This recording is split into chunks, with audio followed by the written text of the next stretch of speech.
Good morning student. ये वो question है जो परीक्षा में आ चुके हैं पहले, क्योंकि पहले परीक्षा का पैटर्न जो था वो ऑब्जेक्टिव कुछ क्वेश्चंस आते थे, तो इनमें से आपको क्वेश्चन जो हैं पूरे क्वेश्चन मिलेंगे पेपर में। तो 100 या 120 के आसपास ये क्वेश्चन है, तो आपकी वीडियो पढ़नी है अच्छे से और फिर इसको लर्न करना है। तो ज़्यादा से ज़्यादा सब्सक्राइब करना है, शेयर करना और लाइक करना स्टूडेंट्स। तो हमारा पहला क्वेश्चन है, निम्नलिखित में से कौन सी विचारधारा राज्य की प्रबल विरोधी है। तो कौन सी विचारधारा, कल हमने एक विचारधारा का वीडियो डाला था, यदि आपने पढ़ा होगा तो क्वेश्चन आ चुका है, जैसे व्यक्तिवाद, आदर्शवाद, अराजकतावाद और समाजवाद। तो राज्य का प्रबल विरोधी जो है ना अराजकतावाद है, क्योंकि वो राज्य को बिल्कुल नहीं मानता है। इसमें स्टूडेंट इंग्लिश और हिंदी, जो इंग्लिश वाले बच्चे हैं वो भी पढ़ सकते हैं। निम्नलिखित में से आधुनिक राजनीति विज्ञान का लक्षण नहीं है। तो आधुनिक राजनीति विज्ञान का लक्षण क्या नहीं है? पहला, शक्ति देता है, अंतर अनुशासनात्मक बल देता है, मानव क्रियाओं का अध्ययन करता है, तो मूल्य प्रधान नहीं है, यानी बी इसमें ऑप्शन बी वाला जो ऑप्शन है वो इसमें नहीं है। अगला है, निम्नलिखित में से किसने मूल्य प्रधान अवधारणा का अध्ययन किया है। तो किसने किया है मूल्य प्रधान अवधारणा का अध्ययन? तो ये आपको पता ही है, राजनीतिक दर्शन। इस राजनीतिक दर्शन का मतलब होता है परंपरागत राजनीति विज्ञान। ठीक है। अगला है औचित्यपूर्ण शक्ति। ठीक है, तो औचित्यपूर्ण शक्ति का संबंध किससे होता है? सत्ता से। सत्ता जो है ना, शक्ति को जब हम औचित्य से जोड़ देते तो वो क्या बन जाती है? सत्ता बन जाती है। तो औचित्यपूर्ण शक्ति का मतलब किससे है? सत्ता से है। अगला जो हमारा क्वेश्चन है वो है, मार्क्सवाद किस प्रकार की समानता को सर्वाधिक महत्वपूर्ण मानता है। तो आर्थिक समानता, ने पीछे क्वेश्चन करा भी था। अगला है, परंपरागत उदारवाद का मत है। तो परंपरागत उदारवाद क्या मानता है? वो मानता है कि राज्य क्या है? राज्य एक आवश्यक बुराई। राज्य आवश्यक तो है, लेकिन एक वो कैसी बुराई है? बुराई है। तो राज्य एक आवश्यक बुराई है, परंपरागत उदारवाद का है बेटा। अगला है, अराजकता में नीत अराजकता का अर्थ है। तो अराजकता में नीत अराजकता का अर्थ है अव्यवस्था, हिंसा और दंगा नहीं। इसका मतलब है शासन रहित अवधारणा। ठीक है, अराजकता कैसी होगी? अराजकता होगी शासन रहित अवधारणा। तो शासन रहित अवधारणा जो है ना, इसका मतलब होता है अराजकता। अगला है हमारा क्वेश्चन स्टूडेंट, मार्क्सवाद का दूसरा प्रमुख नाम क्या है। तो ये भी मैंने क्वेश्चन डाला है, वो हमारे विचारधाराओं। तो मार्क्सवाद का प्रमुख जो दूसरा नाम है वैज्ञानिक समाजवाद। क्या है? वैज्ञानिक समाजवाद। अगला हमारा क्वेश्चन है स्टूडेंट, वो है संविधानवाद का अर्थ नहीं है। तो संविधानवाद का अर्थ नहीं है सीमित शासन, जनता निर्माण के साधनों का नियंत्रण, विधि के अनुसार शासन और शक्ति का पृथक्करण। तो जनता निर्माण के साधनों पर का नियंत्रण, ये इसमें नहीं है। जो स्टूडेंट इंग्लिश मीडियम से है वो भी इसमें पढ़ सकते हैं, क्योंकि कुछ क्वेश्चन पेपर जो है ना इसमें इंग्लिश, सारे क्वेश्चनों के इसमें इंग्लिश भी है। निम्न में से डायसी के अनुसार विधि के शासन की विशेषता नहीं है। तो विधि के शासन की विशेषता कौन सी नहीं? विधि की सर्वोच्चता। दूसरा है, प्रशासनिक विधि और प्रशासनिक न्यायालय। ये नहीं है, प्रशासनिक विधि और प्रशासनिक न्यायालय। अगला जो हमारा है, विधि शासन की अवधारणा किस विचारधारा का आधार है। तो किसका है? उदारवाद का। ठीक है, उदारवाद जो विधि को मानता है। अगला है, व्यवस्थापिका के कुछ रिक्त स्थानों की पूर्ति के लिए होने वाले विशेष चुनाव को कहा जाता है। जब कोई पद रिक्त हो जाता है तो उस चुनाव को क्या कहा जाता है? तो उसको कहा जाता है उप चुनाव। सुनते भी हो आप ये चीजें। तो अगला है, सूची प्रणाली में सूची तैयार कौन करता है। तो सूची प्रणाली में सूची जो तैयार करता है वो कौन करता है? कौन करता है? राजनीतिक दल। अगला है, निम्न में से कौन सी विशेषता दबाव समूह की नहीं है। दबाव समूह क्या नहीं करता? सर्वव्यापकता है, सीमित उद्देश्य है, क्योंकि दबाव समूह बनता है, थोड़े दिन अपने उद्देश्य पूरा करता है, खत्म हो जाता है। शासन सत्ता में प्रत्यक्ष रुचि नहीं होती, क्योंकि दबाव समूह कभी भी शासन सत्ता से संबंधित नहीं होता है। सर्वाधिकारवादी शासन का उदाहरण है तो क्या है? नाजीवाद है। नाजीवाद, फाशीवाद सब आपने सुना होगा, दोनों है ये। साम्यवादी शासन भी है, क्योंकि इसमें भी सर्वाधिकारवाद है, तो इसमें डी आएगा आंसर, उपयुक्त सभी।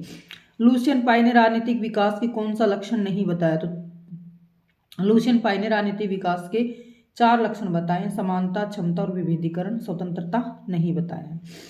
तो डेविड स्टन के राजनीतिक व्यवस्था प्रतिमान का नाम है। तो डेविड स्टन के राजनीतिक व्यवस्था प्रतिमान का नाम है निवेश निर्गत। शायद आप ये जानते हो, निवेश आउटपुट इनपुट इसमें इंग्लिश पढ़ सकते हो आप। शब्दावली अंतरनुशासनात्मक दृष्टिकोण में अनुशासन का अर्थ होता है ज्ञान का क्षेत्र या विषय, ज्ञान का शासन, दंड देना। और अगला है किसी से आज्ञा पालन करवाना, तो इसका होता है ज्ञान का क्षेत्र या विषय। ठीक है, अगला क्वेश्चन जो है वो है निम्नलिखित में से कौन सा न्यायालय का कार्य है। तो न्यायालय क्या देती है, अध्यादेश जारी करती है, कानून बनाती है, कार्यालय पर नियंत्रण रखती है, संविधान और कानून की व्याख्या करती है। तो न्यायालय हमारी जो है ना वो न्यायालय क्या कार्य करती है, तो हमारी न्यायालय कार्य करती है संविधान और कानून की व्याख्या। अगला है प्रत्यक्ष लोकतंत्र के प्रबल समर्थक कौन से, इंपॉर्टेंट क्वेश्चन है स्टूडेंट। ठीक है, प्रत्यक्ष लोकतंत्र के जो है ना वो समर्थक कौन है, तो प्रत्यक्ष लोकतंत्र के समर्थक हैं रूसो। कौन है, रूसो है। स्टूडेंट जो मैंने क्वेश्चन डाले हैं आपको पेपर, पहले काफ़ी पेपर हैं, उन सबको आपको सोल्व करना है, उसके बाद इस पेपर को सोल्व करना है। क्वेश्चन उसी में से बहुत सारे हैं और ये लास्ट पेपर है, इसमें से बहुत क्वेश्चन आपको वहाँ पे एज इट इज मिलेंगे। राजनीति विज्ञान का प्रारंभ एवं अंत राज्य के साथ होता है, यह कथन किसका है, तो गार्नर का है। राजनीति शक्ति के लिए संघर्ष है, कैटलिन का है, इसमें है पिछले वाले पेपर में हमारे में। अनुपातिक प्रतिनिधि प्रणाली का प्रतिपादक है, तो थॉमस हेयर है। बहुल कार्यपालिका का उदाहरण है स्विस संघीय परिषद, स्विट्जरलैंड में आती है तो स्विस संघीय परिषद। औचित्यपूर्ण शक्ति है, तो वही आ चुका है, क्वेश्चन रिपीट है, सत्ता। अगला है प्रविधि से पूर्व सार, उत्तर व्यवहारवाद के जो है ना 7 विशेषताएं मैंने बताई थी, तो प्रविधि से पूर्व सार सिद्धांत जो पहला है उत्तर व्यवहारवाद का। ओके। आधुनिकरण का अर्थ है आधुनिकरण का पहनावे में परिवर्तन, विचार और मूल्यों में परिवर्तन, तो विचार और मूल्यों में परिवर्तन। अगला है निम्नलिखित में से कौन सी संविधानवाद की विशेषता नहीं है, तो विधि सम्मत शासन, शासन सत्ता पर नियंत्रण की व्यवस्था, अनुत्तरदायी शासन, अनुत्तरदायी शासन इसकी विशेषता नहीं है। अगला है कौन सा विचारक राजनीतिक विकास के साथ राजनीतिक पतन की चर्चा करता, तो हंटिंगटन। ठीक है, हंटिंगटन राजनीतिक विकास के साथ साथ राजनीतिक पतन की भी चर्चा करता है। निम्नलिखित में से कौन सा न्यायपालिका का कार्य है, तो वो फिर रिपीट हो चुका है, संविधान और कानून की व्याख्या करना। कौन से विचारक राजनीति विज्ञान की परंपरागत पद्धति का समर्थन करते हैं, तो कौन करता है परंपरागत पद्धति का, Laski. The grammar of politics, very important question आपसे पूछा जा सकता है, तो द ग्रामर ऑफ पॉलिटिक्स है लास्की की। व्यवस्थापिका सर्वोच्च है, कहाँ पे है व्यवस्थापिका सर्वोच्च, ब्रिटेन में। इतिहास जड़ है, राजनीति विज्ञान फल है, यह कथन किसका है, सीले का। वेरी इंपॉर्टेंट क्वेश्चन है स्टूडेंट। दबाव समूह किस प्रकार के संगठन होते हैं, गैर राजनीतिक संगठन होते हैं। उसके बाद आता है आरंभक संवहन है प्रत्यक्ष प्रजातंत्र का। ठीक, प्रत्यक्ष प्रजातंत्र में ये होता है। उदारवाद का प्रमुख लक्षण क्या है, व्यक्ति साध्य और राज्य साधन, तो व्यक्ति साध्य राज्य साधन। एक अगली बुक है जो बहुत इंपॉर्टेंट आपसे पूछी जा सकती है पूरी एग्जाम में, न्यू एस्पेक्ट ऑफ पॉलिटिक्स, तो न्यू एस्पेक्ट ऑफ पॉलिटिक्स किसकी है, चार्ल्स मेरियम की। ठीक है, चार्ल्स मेरियम की पुस्तक है न्यू एस्पेक्ट ऑफ पॉलिटिक्स। अगला क्वेश्चन है संरचनात्मक प्रक्रियात्मक मॉडल संबंधित है, यह संरचना प्रक्रियात्मक व्यवस्था सिद्धांत है, तो आगत निर्गत होता है डेविड ह्यूस्टन का, संरचनात्मक प्रक्रियात्मक आमंड एंड पावेल का। वह धारणा जिसने डेविड एप्टर का नाम संबंधित है, तो डेविड एप्टर का जो नाम है वो है राजनीतिक आधुनिकरण से। ठीक है, किससे संबंधित है, राजनीतिक। अगला है संविधानवाद का जनक कौन है, तो कौन है, लोक है। ठीक है, न्यायिक पुनरावलोकन का अधिकार किसमें निहित है, सर्वोच्च न्यायालय में है। न्यायिक पुनरावलोकन का कार्य कौन करती है, सर्वोच्च न्यायालय तो करती है। फिर आती है संसदीय प्रणाली में क्या होता है, संसदीय प्रणाली में क्या क्या होता है, तो इसमें होता है कार्यपालिका व्यवस्था के प्रति उत्तरदायी होती है, कार्यपालिका व्यवस्था के प्रति उत्तरदायी होती है, न्यायपालिका के प्रति कार्य व्यवस्थापिका कार्यपालिका के प्रति, और नहीं कार्यपालिका व्यवस्थापिका के प्रति उत्तरदायी होती है। अगला है राज्य का आधार शक्ति नहीं इच्छा है, स्टूडेंट मैंने पहले भी डाला है क्वेश्चन, तो राज्य का आधार शक्ति नहीं इच्छा है, क्या, TH ग्रीन का, ये जो है ना ये है TH। राज्य पृथ्वी पर ईश्वर का अवतार है, किसका है, हीगल का है। जवाहरलाल नेहरू की विचारधारा है प्रजातांत्रिक समाजवाद। द्वंद्वात्मक भौतिकतावाद का सिद्धांत निम्नलिखित में से किस विचारक ने प्रतिपादित किया है, तो द्वंद्वात्मक भौतिकतावाद का जो सिद्धांत है वो किसने प्रतिपादित किया है, कार्ल मार्क्स ने। भौतिकवाद जो है द्वंद्वात्मकता का आता है तो हीगल, और भौतिकवाद जुड़ गया तो कार्ल मार्क्स। निम्नलिखित में से कौन सी विचारधारा राज्य के प्रबल विरोधी है? अराजकतावादी। फिर आ गए आधुनिक राजनीति विज्ञान से कौन संबंधित है? हिगल, गैटिन, और ये सारे परंपरागत हैं, डेविड स्टन, जो आपको पता भी है। प्रासंगिकता का सिद्धांत, क्रम और प्रासंगिकता में दो नारे बताए थे उत्तर व्यवहारवाद के। उसके बाद राजनीति विज्ञान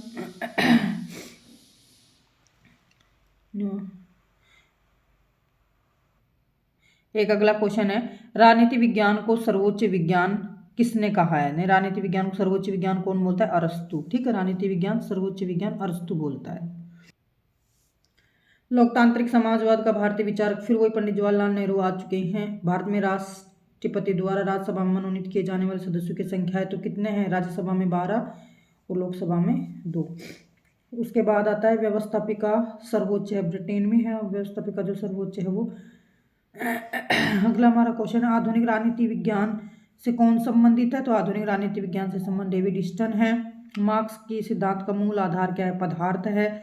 और न्यायिक पुनरीक्षण की शक्ति किसके पास है? सर्वोच्च न्यायालय के पास होती है। अगला है व्यवहारवाद मुख्यतः संबंधित है, तो व्यवहारवाद किसका अध्ययन? राज्य, संविधान और संस्थाओं का अध्ययन तो परंपरागत करता है, और व्यवहारवाद का राजनीतिक व्यवहार का। राजनीति विज्ञान के अध्ययन का आधुनिक उपागम है अंतरनुशासनात्मक विधि का शासन संबंधित है डायसिस से। निम्नलिखित में से कौन सी विचारधारा राज्य का प्रबल विरोध करती है? अराजकतावाद। मैंने हर बार आ रहा है ये क्वेश्चन। आधुनिकरण से तात्पर्य है, आधुनिकरण से तात्पर्य है धार्मिक मूल्यों में परिवर्तन, नहीं पहनावे में परिवर्तन नहीं, विचार और मूल्यों में परिवर्तन। अगला जो क्वेश्चन है वो है हमारा, भारत में राजनीतिक व्यवस्था है द्विदलीय, एक दलीय, बहुदलीय? भारत में बहुदलीय है ना। फिर आता है निम्नलिखित में से कौन सा तानाशाही का लक्षण नहीं है? तो तानाशाही के हिंसक साधनों का प्रयोग है, शक्ति का प्रयोग है, नियंत्रण, अनुशासन, व्यक्तिगत स्वतंत्रता। तो इसमें क्या है? व्यक्तिगत स्वतंत्रता। अनुपातिक प्रतिनिधि अभी मैंने बोला था, हेयर की है ये पद्धति। परंपरागत राजनीति विज्ञान संबंध। अब देखिए स्टूडेंट, क्वेश्चन की प्रकृति बदल चुकी है। आमंड के राजनीतिक व्यवस्था प्रतिमान का नाम है, तो संरचनात्मक प्रक्रियात्मक। पहले पूछा था संरचनात्मक प्रक्रियात्मक किसका है, तो आमंड पावेल का। राजनीति विज्ञान राज्य और सरकार की सामान्य समस्याओं का अध्ययन करती है, तो ये किसका है? तो ये है गैरिस का। राजनीति विज्ञान राज्य और सरकार की सामान्य समस्याओं का अध्ययन करती है, गैरिश का है। आगे है न्यायिक पुनरावलोकन में कानून द्वारा स्थापित प्रक्रिया कहाँ है? अमेरिका में। न्यायिक पुनरावलोकन द्वारा कानून द्वारा स्थापित प्रक्रिया अमेरिका में। राजनीति विज्ञान के आधुनिक पद्धति के समर्थक कौन है? तो लास्वेल हैं। ये सारी परंपरागत की हैं। निम्नलिखित में से कौन राजनीति दल का कौन सा उद्देश्य नहीं है? तो कौन सा उद्देश्य नहीं है? सत्ता प्राप्त करने की इच्छा रहती है, सरकार की आलोचना करना रहती है, लोकमत का निर्माण होती है, लोगों को आध्यात्मिक विकास करना, इनका काम नहीं होता।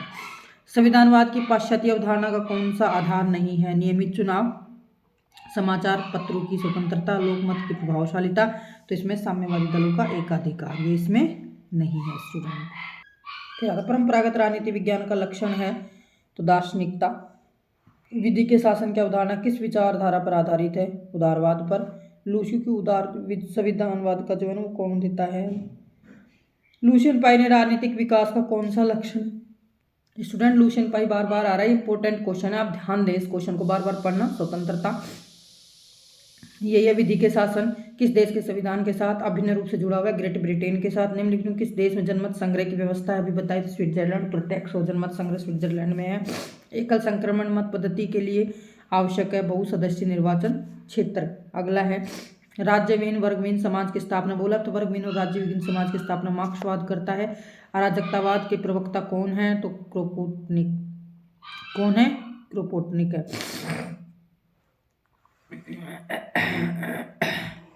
फिर है human nature in politics. Human nature in politics किसकी पुस्तक है? तो ग्राम बालास की। ह्यूमन नेचर इन पॉलिटिक्स किसकी पुस्तक है? ग्राम बालास की। अगला क्वेश्चन है दबाव समूह द्वारा अपनाई जाने वाली पद्धति, तो क्या कहता है? प्रचार भी करता है, लॉबिंग भी करता है, प्रदर्शन भी करता है, सभी। निम्न में से उदारवादी विचारक कौन से हैं? तो कौन से हैं? जेएस मिल जो है ना वो है। अप्रासंगिकता सुनिश्चितता से अस्पष्ट होना कम बुरा है? उत्तर व्यवहारवाद का। ये क्वेश्चन में पहले बता। अब व्यवहारवाद की विशेष महत्व देता है, व्यवहारवाद विशेष महत्व देता है वैज्ञानिक दृष्टिकोण और मूल्य निरपेक्षता पर। राजनीतिक व्यवस्था का संरचनात्मक प्रक्रियात्मक मॉडल किससे संबंधित है? तो किससे संबंधित है? आमंड और पावेल से। अगला जो क्वेश्चन है वो है आधुनिकरण से संबंधित विचार और मूल्य में परिवर्तन। लोकतंत्र में अंतिम शक्ति निहित होती है जनता में। लोकतंत्र में शक्ति कहाँ होती है? जनता में। किस शासन व्यवस्था में व्यक्ति को साधन माना जाता है? अधिनायक तंत्र में। इष्टन ने उत्तर व्यवहारवाद के कितने लक्षण बताएं? 7 और व्यवहारवाद के 8, है ना। कर्म और प्रासंगिकता उत्तर व्यवहारवाद के बोल चुकी हूं मैं। संसदीय शासन में शासन का वास्तविक प्रमुख कौन होता है? प्रधानमंत्री होता है। राजनीति शास्त्र शक्ति का विज्ञान केटलिन। निम्नलिखित में से कौन सा आधुनिक राजनीतिक विचारक नहीं बार बार आ चुका है? तो विचारक है हेराल्ड लासवेल। फिर डायसी का कानून विधि का शासन, ठीक है। डायसी किसका देता है? विधि का शासन, कानून का शासन। राजनीति विज्ञान का अध्ययन का आधुनिक उपागम कौन सा है? अंतरनुशासनात्मक। मार्क्स के सिद्धांत का मूल आधार क्या है? पदार्थ। कौन न्यू एस्पेक्ट ऑफ पॉलिटिक्स फिर आ चुका है? चार्ल्स मेरियम की। राजनीतिक विकास पर विचार करने वाले विद्वानों में अग्रणीय कौन सा है? प्लूशन पाई। दबाव गुटू की तकनीक है लोविंग, ठीक है। आधुनिक आनुपातिक प्रतिनिधि प्रणाली सर्वप्रथम हेयर की। तो ये वही क्वेश्चन जो निम्नलिखित में से किसने मूल्य प्रधान अवधारणा का अध्ययन किया है? तो किसने किया? राजनीतिक दर्शन। कौन है? राजनीतिक दर्शन। फिर अगला है ज्ञान की वर्तमान अवस्था में राजनीति विज्ञान का विज्ञान माना तो दुर्ग कलाओं में भी सबसे पिछड़ी कला बकल का है। वेरी इंपॉर्टेंट है ना। ज्ञान की वर्तमान अवस्थाओं में राजनीति विज्ञान का विज्ञान माना तो कलाओं में सबसे पिछड़ी कला बकल का। व्यवहारवाद मूलतः संबंधित होता है राजनीतिक व्यवहार से। संसदीय प्रणाली वही होती है कार्यपालिका व्यवस्था के प्रति उत्तरदायित्व। उसके बाद इनपुट आउटपुट मॉडल किसका है? तो डेविड स्टन का है। न्यायिक पुनरावलोकन सर्वोच्च न्यायालय का है। शक्ति के लिए संघर्ष कैटलिन का कितनी बार जो है ना बार बार। एक मैंने बताया था कि एप्टर का जो संबंध होता है वो एप्टर का संबंध किससे होता है? राजनीतिक आधुनिकरण से। निम्नलिखित में से कौन सा कार्य कार्यपालिका का है? तो कार्यपालिका आपको पता है क्या करती है? कार्यपालिका करती है अध्यादेश जारी। दबाव समूह किस प्रकार का संगठन? गैर राजनीतिक। भारत में राजनीतिक बहुदलीय पद्धति है। राजनीतिक पतन, राजनीतिक विकास के साथ पतन की बात करता है हंटिंगटन। आधुनिक विश्व की अधिकांश राज्यों में किस प्रकार का लोकतंत्र? उदार लोकतंत्र है। अराजकतावाद समर्थन करता है राज्यविहीन समाज का। निम्नलिखित में से विचारक हैं तो टोल्स्टॉय हैं। मार्क्सवाद का अंतिम लक्ष्य क्या है? मार्क्सवाद सर्ववर्गहीन राज्यहीन समाज की स्थापना करना। विधि का शासन का संबंध है डायसी से। आगे आधुनिक लोकतंत्र व्यवस्था की भूमिका में कमी का प्रमुख कारण है तो सारे कारण दलीय पद्धति विकास कार्यपालिका कार्य वृद्धि और प्रदत्त व्यवस्थापन उपयुक्त सभी। प्रासंगिकता का सिद्धांत किसका है? उत्तर व्यवहारवाद का। तो ये सारी चीज। आगे ह्यूमन नेचर इन पॉलिटिक्स ग्रामबालास की। पैतृक कार्यपालिका पाई जाती है तो पैतृक कार्यपालिका कहाँ पाई जाती है? वो पाई जाती है ब्रिटेन में। राजनीति विज्ञान इतिहास की धारा में उसी भांति संचित है जैसे कि नदी की धारा में सोने के कण। ये कथन किसका है? मैं बता भी चुकी लॉर्ड एक्टन का। पहले मैंने जो वीडियो डाला था उसमें था। Elements of politics science, political science की रचना किसने की? तो एलिमेंट्स ऑफ पॉलिटिकल साइंस की रचना की लिकोट ने। प्रासंगिकता सिद्धांत उत्तर व्यवहारवाद का। राजनीतिक आधार वास्तु का आधार शक्ति नहीं इच्छा है, ग्रीन है। आदर्शवादी विचारक नहीं है, लोग। The politics of democratic socialism किसका है? डार्विन का है। किसने कहा अब तक के सभी समाजों का इतिहास वर्ग संघर्ष का इतिहास है? शायद आप समझ जाओ, कार्ल मार्क्स और एंजिल का है ये संरचना। उसके बाद है मार्क्सवाद का दूसरा नाम वैज्ञानिक समाजवाद। बहुत बार आता। बहुल कार्यपालिका आपको पता है स्विस में होती है। भारत के राष्ट्रपति द्वारा राज्यसभा में कितने भारत सदस्य मनोनीत किए थे? मार्क्सवाद के अनुसार कौन सी समानता? आर्थिक समानता। बिना संगठित राजनीतिक दलों के निर्वाचन गण या तो पंगु हो जाएंगे या विनाशकारी नीतियां ग्रहण करने में सारी शासन व्यवस्था के अस्त व्यस्त हो जाएगी। कथन किसका है? तो डॉक्टर फाइनर का है। अल्पसंख्यकों की प्रतिनिधि प्रणाली का प्रकार है तो उपयुक्त दोनों ही है। निम्नलिखित में से कौन सी विशेषता दबाव समूह की नहीं है? शासन सत्ता में प्रत्यक्ष रुचि। कौन सी विशेषता? अंतानुशासनात्मक दृष्टिकोण में अंतानुशासनात्मक का अर्थ होता है ज्ञान और क्षेत्र, ज्ञान का क्षेत्र और भी। स्टूडेंट कुछ और क्वेश्चन है जो मैं ऐड कर देती हूँ। शायद ये पेपर आप पढ़ोगे जिसमें पूरा पॉलिटिकल साइंस का आपका एक भी क्वेश्चन बाहर नहीं मिलेगा, पूरा पेपर आपको मिलेगा क्योंकि पिछले पेपरों का ही अध्ययन मैंने करके आपके लिए बनाया है। पिछले बहुत सारे क्वेश्चन पेपर थे जो पहले आते थे, उनका सबका अध्ययन किया है मैंने। कम से कम 40 क्वेश्चनों का 40 क्वेश्चन पेपर उनके इंपॉर्टेंट क्वेश्चन मैंने निकाले हैं। तो अब आता है आधुनिक राजनीति विज्ञान के अंतर्गत अध्ययन किया जाता है। तो आधुनिक राजनीति विज्ञान के राजनीतिक व्यवहार का अध्ययन किया जाता है। ठीक है। राजनीति विज्ञान एक विज्ञान है क्योंकि इसमें भविष्य कथन की आशंकाओं संभावना होती है। इसमें क्रमबद्ध अध्ययन किया जाता है। इसमें कार्यकारिणी संबंध होता है, सर्वमान्य सिद्धांत। तो इसमें क्या होता है बेटा? राजनीति विज्ञान क्या होता है? क्रमबद्ध और व्यवस्थित अध्ययन करती है। राजनीतिक शास्त्र की दार्शनिक पद्धति को सर्वाधिक महत्व प्रधान दार्शनिक पद्धति को कौन महत्व देता है, शायद आप समझ ही जाएंगे। तो राजनीति शास्त्र की दार्शनिक पद्धति को सर्वाधिक महत्व देता प्लेटो। देखिए क्वेश्चन फिर रिपीट हो रहा है आपका, राजनीतिक विज्ञान का प्रारंभ और अंत राज्य से होता है, तो ये आपको पता ही है, गार्नर है। निम्नलिखित में कौन सी ऐतिहासिक पद्धति का प्रतिपादक, तो ऐतिहासिक पद्धति का जो प्रतिपादक वो बर्क है, ठीक है, कौन है, बर्क है। उसके बाद है द प्रोसेस ऑफ गवर्नमेंट, आ गए ना फिर, द प्रोसेस ऑफ गवर्नमेंट, तो किसकी है the process of government, the process of government जो होती है वो बैटले की है ना, Arthur Bentley. The process of government जो बुक है वो है आर्थर बेंटले, डी आएगा इसमें। राजनीति विज्ञान को शक्ति का विज्ञान कहा जाता है, तो ये फिर हमारा वो कैटलीन आएगा इसमें। व्यवहारवाद शब्द का सबसे पहले प्रयोग करने वाला विद्वान कौन सा था, तो व्यवहारवाद का सर्वप्रथम प्रयोग करने वाला विद्वान कौन सा था, तो सर्वप्रथम वाटसन था, ठीक है। वाटसन व्यवहारवाद का प्रयोग करने वाला। क्रम और प्रासंगिकता का आपको मैंने बताया था कि उत्तर व्यवहारवाद है इसका, तो इसमें तो ज़्यादा आपको दिमाग दौड़ाने की जरूरत नहीं है। तो स्टूडेंट अगला क्वेश्चन, निम्नलिखित में से उत्तर व्यवहारवाद की आलोचना नहीं है तो क्या नहीं है, व्यवसायों का राजनीतिकरण। अगला, अर्थशास्त्र और इतिहास को राजनीति विज्ञान का मुख्य अध्ययन विषय मानने वाला विद्वान कौन सा है, तो अर्थशास्त्र को मानने वाला जो है ना कौन है, तो मार्क्स है। उसके बाद है राज्य मानव समाज का एक भाग है जो एक संगठित इकाई के रूप में देखा या जाना जा सकता है, ये कथन किसका है, ये बर्टन शॉ का है। वैधता का अंग्रेजी पर्याय लेजिस्लेटिव शब्द किस भाषा से, किस शब्द से बना है, तो ये बना है ग्रीक से। बंसली के मत में राज्य का तत्व क्या नहीं है, तो बंसली के मत में राज्य का जो तत्व है वो है ज्ञापालन की भावना। सत्ता अधीनस्थों के व्यवहार को प्रभावित करने का अधिकार है, वेरी इंपॉर्टेंट है, तो ये किसका है, ये है हेनरी। सत्ता अधीनस्थों के व्यवहार को प्रभावित करने का अधिकार है साइमन का, हर्बर्ट साइमन का। भारत के संविधान किस अनुच्छेद के अधीन भारत के राष्ट्रपति महाभियोग लगाया जा सकता है, तो कौन से में, 61 में। संविधान निर्मित नहीं अपितु विकसित होता है, यह कथन किसका है, तो हेनरी मैन का है। अगला है संविधान सभा की प्रथम बैठक की अध्यक्षता किसके द्वारा की गई, तो यह सच्चिदानंद सिन्हा। अगला है डेमोक्रेटिक थ्योरी किसकी कृति है, तो डेमोक्रेटिक थ्योरी जो कृति है वो है सारटोरी की, सारटोरी की कृति है। उसके अलावा है द्विदलीय व्यवस्था के पक्ष में क्या तर्क दिया जाता है, तो यह स्थायित्व होता है द्विदलीय व्यवस्था में। अगला है भारतीय राजनीतिक प्रणाली को किसने एक दल प्रभुत्व व्यवस्था कहकर पुकारा है, तो यह रजनी कोठारी ने। अगला है एकात्मक राज्य में केंद्रीय सत्ता के हाथ में कानून बनने की सर्वोच्च सत्ता निवास कर रही है, यह कथन किसका है, तो ये कथन है डायशी का। संसदीय सरकार में मंत्री अपने त्याग पत्र में किससे संबोधित करता है, तो राष्ट्रपति को करता है। अध्यक्षात्मक शासन प्रणाली और संसदीय शासन प्रणाली की परंपराओं का संलयन का सबसे अच्छा उदाहरण कौन सा है, तो सबसे अच्छा उदाहरण जो होता है वो फ्रांस होता है। अध्यक्षात्मक शासन प्रणाली में अध्यक्षात्मक शासन व्यवस्था की मंत्रिमंडल उत्तरदायी होता है, तो अध्यक्षात्मक शासन व्यवस्था में मंत्रिमंडल जो है ना वो उत्तरदायी होता है राष्ट्रपति के प्रति। प्रजातांत्रिक व्यवस्था में अंतिम शक्ति कहाँ होती है, तो जनता के पास होती है। ये कुलीन तंत्र के बाद किस शासन व्यवस्था का उदय हुआ है, तो तानाशाही का। बहुदलीय लोकतंत्र का आधार है, तो वो है दल। अगला है प्रजातंत्र यदि अपना कार्य जानता है तो उसे नौकरशाही से डरने का कोई कारण नहीं है, यह कथन किसका है, तो ये है विलियम बेब्रिज का। तो इस तरह से स्टूडेंट निर्वाचन का अर्थ है मतदाताओं के अंतर प्रक्रिया, चुने हुए प्रतिनिधि मतदाताओं द्वारा अपने प्रतिनिधि चुनने की प्रक्रिया। आनुपातिक प्रतिनिधि प्रणाली यानी किसमें सी आएगा, ठीक है।